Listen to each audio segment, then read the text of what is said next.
स्वाभाविक भाव में भारतीय जनता पार्टी चाहिए जे भारतीय जनता पार्टी विचार को समर्थन करुवा, भारतीय जनता पार्टी नीति को समर्थन करुवा, भारतीय जनता पार्टी संगे रहुथिबा एवं नरेंद्र मोदी नेतृत्व में जो सरकार चली से सरकार जनहितकर कार्य को समर्थन करुवा व्यक्ति पार्लियामेंट को जातु।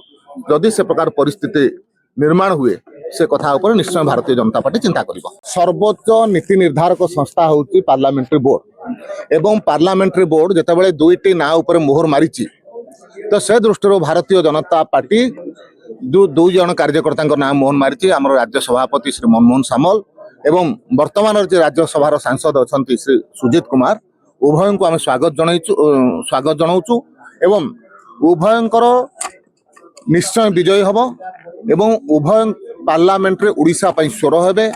उड़ीसार उन्नति रे भारतीय जनता पार्टी विचार को पार्लियामेंट भितर उठेबारे निश्चित भाव में उभय कार्यकर्ता बहुत भल सहभागी हे ए प्रकार विश्वास आम समस्त होउची। जेतबेले पर्यंत नॉमिनेशन समाप्त ही नाही सेतबेले पर्यंत कोनोसी कथा कुआ जाय परिबो नाही। आमे अपेक्षा करूछु नॉमिनेशन को माने करूछन्ती कोन करूछन्ती को परिस्थिति निर्माण होउची से समय रे जहां भारतीय जनता पार्टी सपक्ष रहबो जहां ओडिशा सपक्ष रहबो ताहा भारतीय जनता पार्टी निश्चय करिबो। देखंतु स्वाभाविक भाव में भारतीय जनता पार्टी चाहिबो जे भारतीय जनता पार्टी विचार को समर्थन करुवा, भारतीय जनता पार्टी नीति को समर्थन करुवा, भारतीय जनता पार्टी संगे रहुथिबा एवं नरेंद्र मोदी नेतृत्व में जो सरकार चली से सरकार जनहितकर कार्य को समर्थन करुवा व्यक्ति पार्लियामेंट को जातु।